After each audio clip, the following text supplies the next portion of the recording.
Today we are going to see about neoplasia. Neoplasia is nothing but new growth. So the study of tumors, neoplasia is nothing but oncology. And the neoplasia, the tumor was the word which was taught before in the cardinal signs of inflammation as swelling. But now neoplasia and tumor are used interchangeably. So the neoplasia is divided into two types, that is the premolecular era and the molecular era.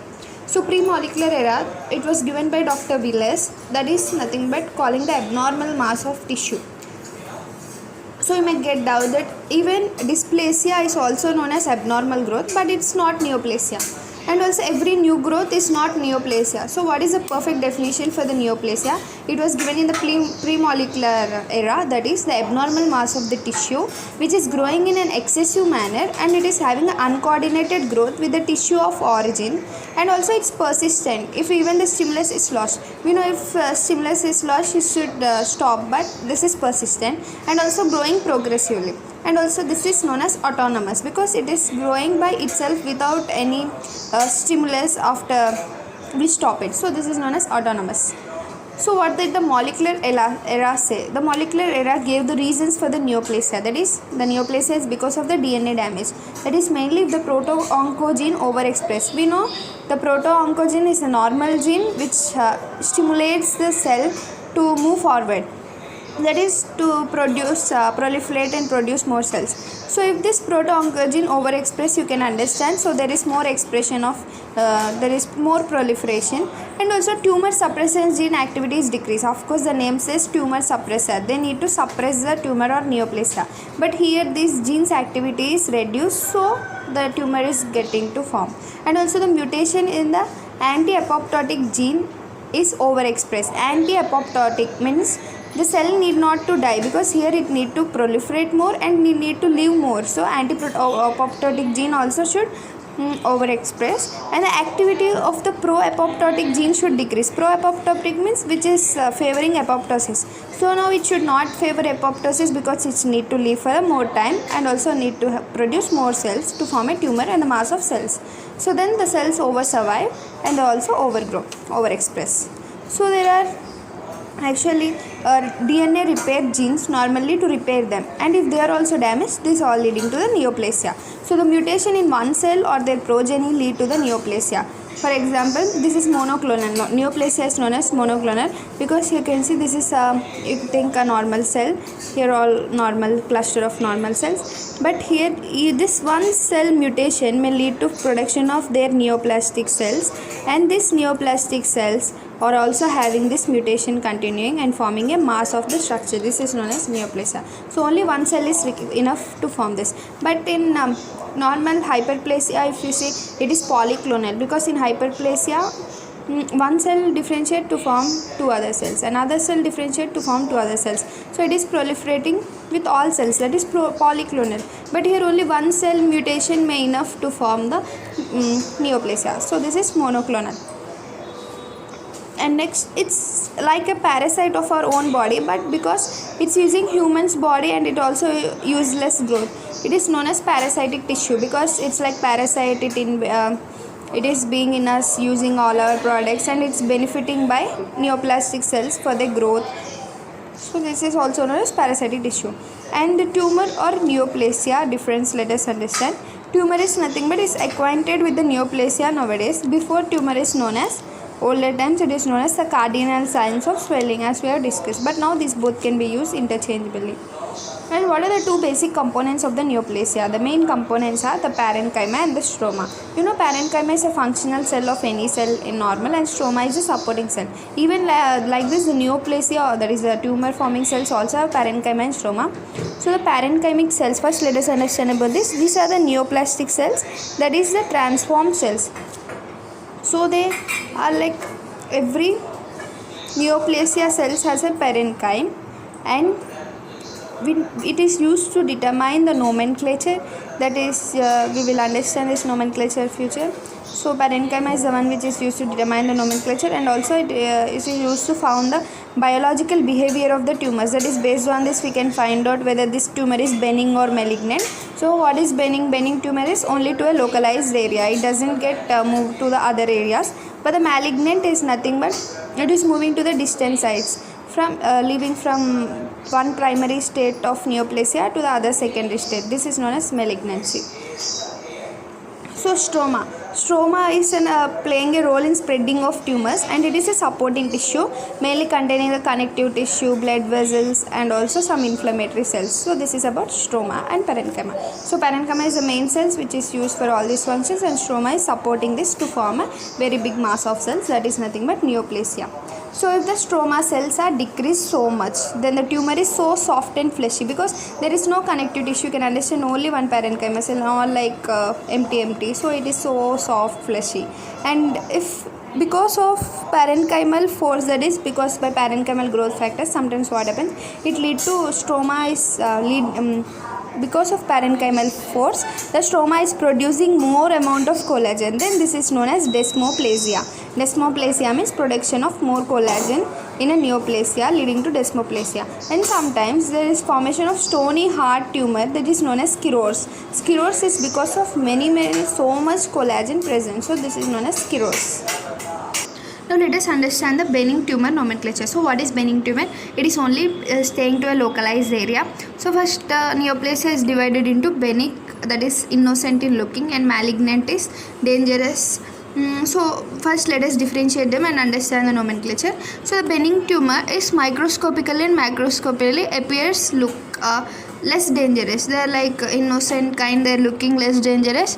That is only they are localized and non-invasive. Non-invasive, what is invasive? Invasiveness means for example, one cell is there, it is able to invase means infiltrate or damage the surrounding cells, then it is known as invasive form. If it is not damaging the surrounding cells, then it is called non-invasive. So this benign tumor only lies in one place, localized area, and does not damage the surroundings, so it is less dangerous. And it is non-metastatic. Non-metastatic means it is not moving to the other places. For example, this malignant or metastatic means they move from blood or lymph or also peritoneum to other sites, but these are not moving. And then when it grows, it pushes surrounding tissues like expansile growth, that is balloon growth. For example, you think the balloon is growing like this. If the balloon is growing, it can't it just pushes away the surroundings, but it can't break them or can't invade them. So that's what they mean to say. And the cells will not detach and remain localized, so they can be removed by surgery and patient can survive. As they are not moving other sides, so we can easily find out that and we can remove it by surgery. But what about malignant? They are dangerous by looking also. So they are invasive means adjacent tissues are also ruptured, and metastatic, they also move to the distant parts. It is infiltrative, penetrating, they destroy the surrounding tissue. Example here we can take like piney structures, as you think they are like thorns for this, so they just damage all other sites, and also there's some part leave here and go to other sites through lymph, blood, etc. So they detach from the primary mass and reach other sites. So the metastasis is nothing but makes the secondary growth which is discontinuous from the primary growth. So this we need to understand. But sometimes this benign are innocent, but sometimes this benign also may cause some dangerous situations. Like example, you can take benign tumor in epidymoma. Epidymoma means in the third ventricle. In the ependymal tissue, if you remember the ventricles in the third ventricle, not only ventricles, not only third ventricle, in every ventricle there is an ependymal lining. So that tissue damages because of this ependyma. Then this leads to hydrocephalus, which is dangerous. And also the non-invasive myeloma, and also causing non-invasive meningoma. Meningoma, in the meninges of our brain. And also it may cause atrial myxoma. The atrial myxoma slip, that is in between the mitral valve, it is benign, but sometimes it may cause because it is not allowing the blood flow between the mitral valve and in the left atrium and the ventricle. And it is also heard by auscultating, you can hear it as tumor plop. And in adrenal gland, it releases increased amount of catecholamines,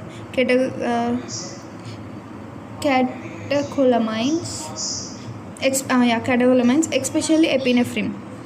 So in the adrenal gland, it increases more of the catecholamines, especially epinephrine, which increases the blood pressure. And also insulinoma, in the pancreas, so it is nothing but increasing the hypoglycemia, because insulin decreases the glucose level, it counteracts on the glucose level, so it increases the hypoglycemia. So this is all about benign tumor if it is dangerous. Now let us see the nomenclature of benign tumors. So it is having a oma at the end. So let us see the mesenchymal origin and thereof epithelial origin. In the mesenchymal origin, you can take for examples from the lipid cells or adipocytes we call lipoma, fibrocytes, fibroma, cartilage cells, chondroma, osteocytes, osteoma, skeletal striated muscles, rhabidoloma, smooth muscles, leiomyoma, from uterus especially, this leiomyoma. And from blood vessels it is known as hemangioma, and from lymphocytes lymphoangioma, and meninges meningioma. In meningioma this may be again malignant or non-malignant, that is benign. Some are invasive. They are invasive, we can understand they are malignant. And next coming to epithelial origin. In epithelial origin, if they are from glandular epithelium or from non-glandular epithelium, this is important to remember, maybe from glands or not from glands, they are known as adenoma because they are forming the glandular epithelial appearance. They are forming from the gland, and after they form the neoplasm, that is they forming the tumor, they also look like gland, then also adenoma. If they are from non-glandular epithelium origin, sometimes they may be from other, for example kidney or etc. you can take from other tissues, but after forming the neoplasm, that is after forming the tumor, they look like glandular. So if any from their origin or their formation, in any side if there is any glandular word, then you can remember it is nothing but adenoma. And papilloma. Papilloma is mainly from the surface of the epithelium and make the frons. Frons means finger-like projection. So papilla, like papilla. So papilloma. And having either microscopic or macroscopic processes. That is, we can see sometimes by naked eye or sometimes we need to see in the microscope. This is known as papilloma. Examples you can take from stratified squamous epithelium or from urothelium. And also inside adenoma, you can see sometimes the fluids are filled by secretions, large fluid filled cavity lined by the epithelium, especially in the ovaries you can see this kind. This is known as cyst adenoma.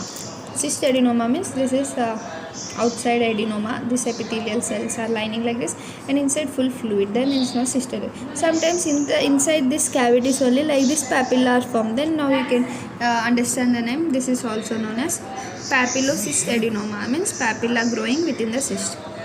And next polyp. Polyp in the lumen hanging from the mucosa. In the mucosa you can see like this polyps are formed. These are actually maybe malignant or benign or maybe normal sometimes.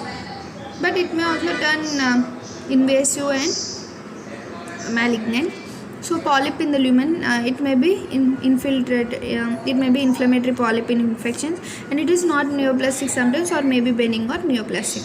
So there are also adenomatous polyps, that is inside polyp there are adenoma. So sometimes polyp are formed, but also there are adenoma, filled adenoma. Then this is known as adenomatous polyp. And next let us see some exceptions. So oma is used but not on benign tumor.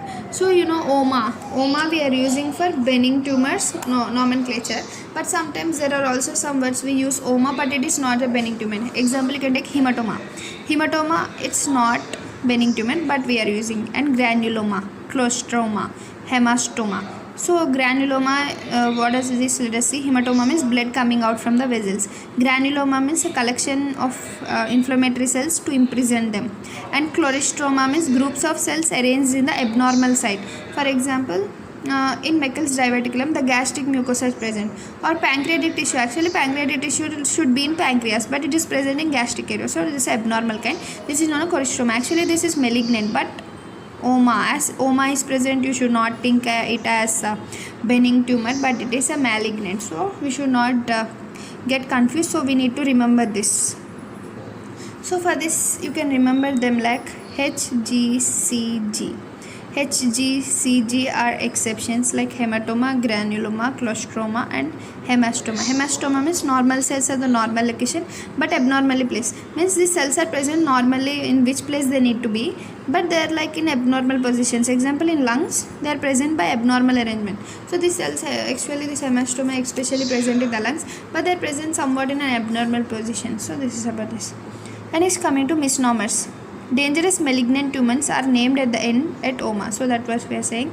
In meningioma, you can see invasive meningioma. Here you say oma, but you are thinking it is benign, but it is malignant. And glioma of microglial cells. And next melanoma or melanocarcinoma.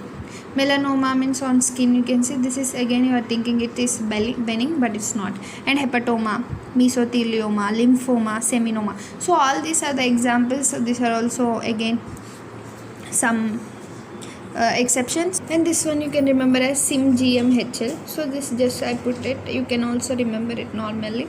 And next coming to non-glandular, okay, and nomenclature of malignant tumors. So how we nomenclate them? By using mainly, they are also called as cancer. Cancer means it has come from the old like crabs, because crabs when attached they will not leave, so like that they put their name. And appearance, tumors from primary germ layer, that is from the mesenchymal. So based on the appearance we divided them. Tumors from the one germ layer, germ layers, that is epiblast, hypoblast, that is ectoderm, mesoderm, endoderm. So if they are coming from only one germ layer, then they are divided again into mesenchymal and epithelial origin. So from the mesenchymal origin they are known as sarcoma. If they are from epithelial origin, they are known as carcinoma. So this is important. Before we have said OMA in the benign tumors. So nomenclature of malignant tumor, again we have two nomenclature. One is sarcoma, carcinoma. If sarcoma, it is of mesenchymal. Carcinoma, epithelial tissue. So mainly from mesoderm, this mesenchyme. So sarcoma, you can take many examples again.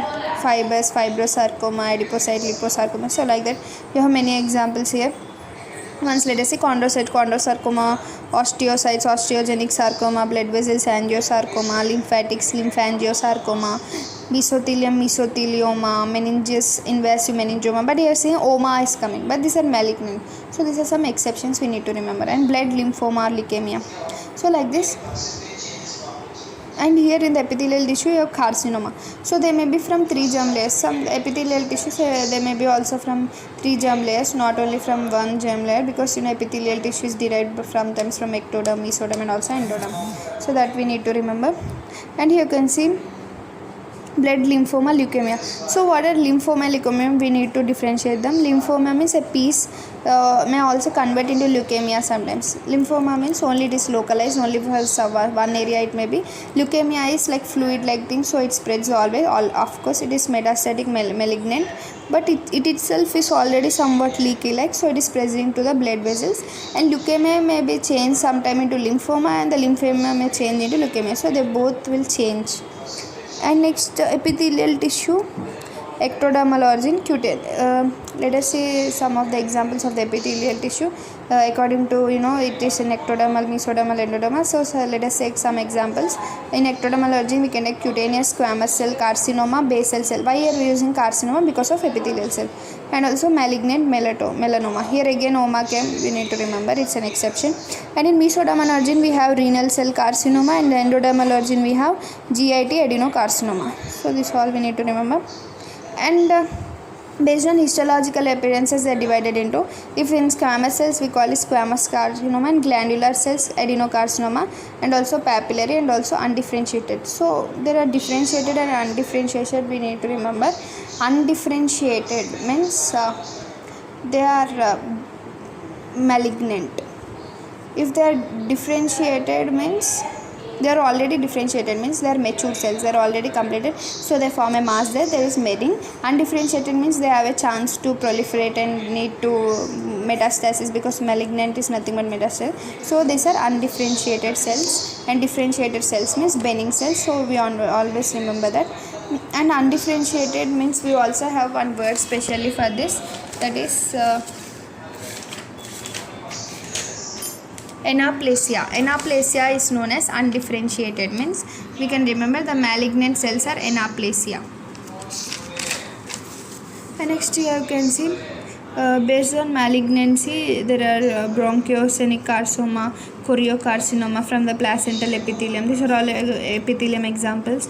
And also seminoma, testicular epithelium, hepatocellular carcinoma, all this. And now let us see what are mixed tumors. So mixed tumors, especially you can take an example of a parotid gland, origin from one germ layer, neoplastic, proliferate, and some are different from the others, that they may be benign or malignant. They are showing mainly pleomorphism adenoma. Pleomorphism means they may have different structures, cell shape and size. This is known as pleomorphic, and they undergo the divergent differentiation of the neoplastic cells.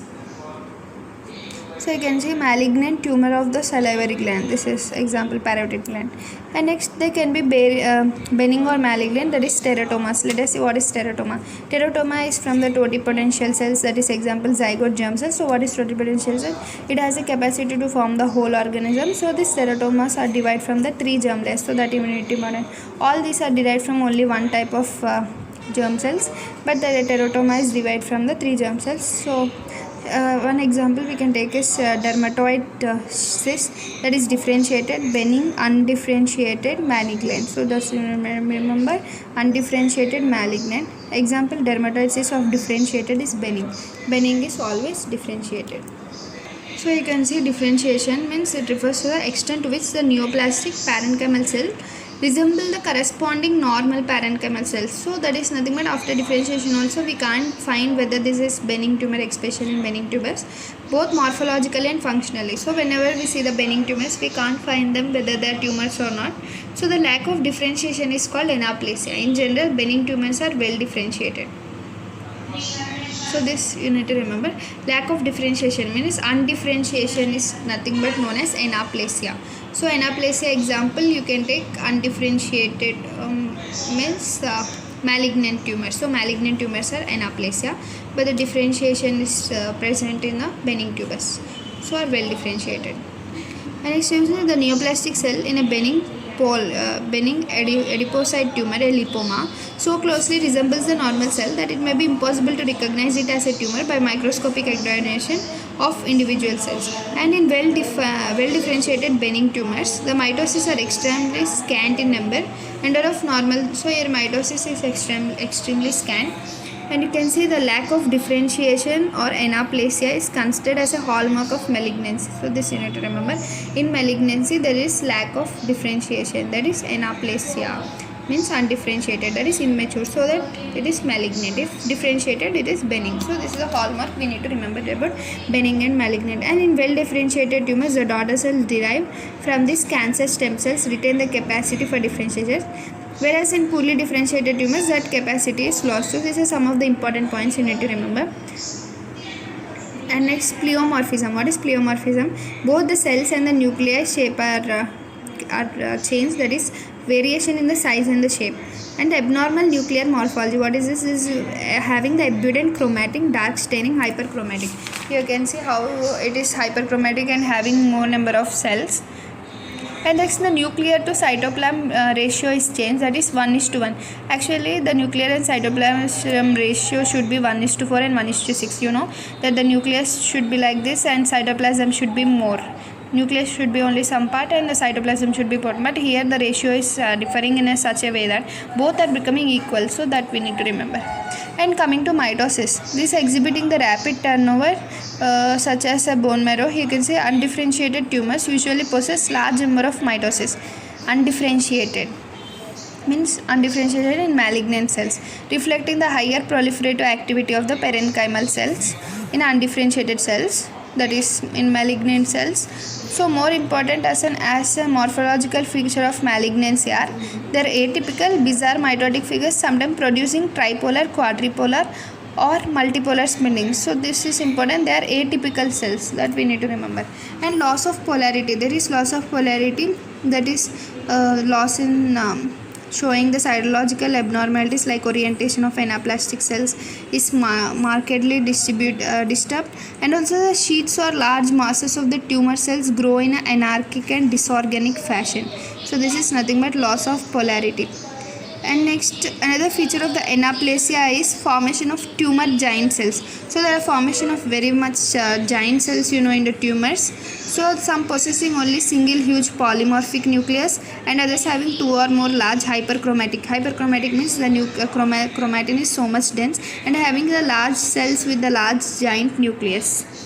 And next, some of the important points is tumors are large central areas undergo ischemic necrosis too.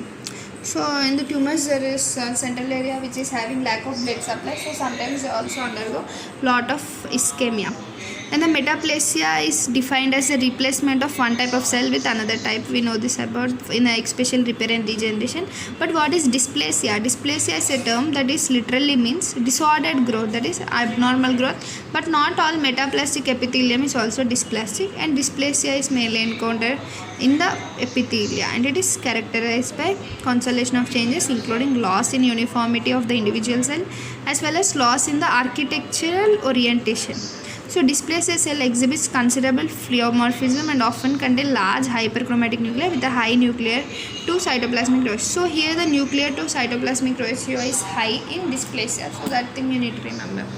And next, coming here, for example, you can take the dysplastic stratified squamous epithelium. The mitosis are not confined to the basal layers but instead may appear at the levels including surface level. So actually, in the basal membrane they need to lay, but they are like in a different place and they are not in order. They are like, some are like very big, some are having very big nucleus in the base side. So like that there is having many differences in them. And once the tumor cells breach the basement membrane, the tumor is said to be invasive. So invasive, it is moving into surrounding tissue. Once it leaves the basement membrane, it leaks out and it turns to be invasive, that is destroying the surrounding tissue. So the dysplasia changes are often found adjacent to foci of invasive carcinoma, and in some situations, such as in long-term cigarette smokers and persons with Barrett esophagus, severe epithelial dysplasia frequency antedates the appearance of cancers. So we can see this mainly in the long-term smokers and also with Barrett esophagus, so that we need to remember. And even carcinoma in situ may take years to become invasive. So what is carcinoma in situ? First we need to understand. The lesions remains confined by basement membrane. So when dysplastic changes are marked involve the entire thickness of epithelium, but the lesions remain confined by the basement membrane. Some lesions are confined to the basement membrane, then it is known as pre-invasive neoplasm, then it is known as carcinoma in situ. So this carcinoma in situ may take years to become invasive, so it is slowly affecting one. And next, coming to well differentiated squamous cells, carcinomas of the epidermis, elaborate keratin, just as well differentiated hepatocellular carcinoma, elaborate bile. This one you can remember as an example. And carcinomas for non-endocrine origin may produce variety of hormones sometimes, like as we did already understand, it is autonomous, so it can form even hormones. Like in bronchogenic carcinomas may produce a corticotropin, parathropoid like hormone, insulin, glucagon, and many others. So last point we need to understand. So despite the exception, the more rapidly growing and the more anaplastic tumor, less likely it will have specialized functional activity. So the cells in the benign tumors are almost always well differentiated and resemble the normal cells of origin. The cells in the cancer are more or less different. So what are the cells of cancer? Especially the malignant cells are called as cancer. So but some degeneration or differentiation is always present. So that's all we need to understand. These are some of the few points. And next, metastasis, we already understand local invasion, that is damage of the surrounding tissues, and we understood the metastasis, that is leaving the site and going to secondary site. And the pathways of spread is mainly seeding of the body cavities and surfaces, and by lymphatic spread. Most of the lymphatic spread in breast cancers because of lymphatic spreads. And because of lymphatic drainage properties, all this takes place. And also hematogenous spread. So what is this? It is mainly hematogenous, typically sarcomas, but is also seen with carcinomas. So what are sarcomas and carcinomas? Both are malignant. If you remember, sarcomas is because of mesenchymal origin and carcinomas is because of epithelium origin. So whatever may be, this spread is mainly the arteries with their thicker walls are less rapidly penetrated than veins. So actually when this is invasive growing, that the surrounding tissues are damaged, especially the veins are most affected because the arteries are having more elasticity, so they can resist this compression caused by the carcinomas, so they are not so much affected, but the veins are affected, and the blood-borne cells follow the venous fluid drainage to the site of neoplasia. Livers and lungs are most frequently involved in such homogeneous dissemination, because all portal area drainage flows to the liver and all cable flows to the lungs. So this is important, you need to remember. Liver and lungs are mostly affected, and many observations suggest that the mere anatomic localization of neoplasm and natural pathways of venous drainage do not wholly explain the systemic disturbances of metastasis. For example, breast carcinoma preferentially spread to bones, tend to involve in adrenal and brain, and neuroblastoma spread to liver. So whatever we can't say where it is, because through lymph node and blood and also peritoneal cavities, it may easily enter into other process.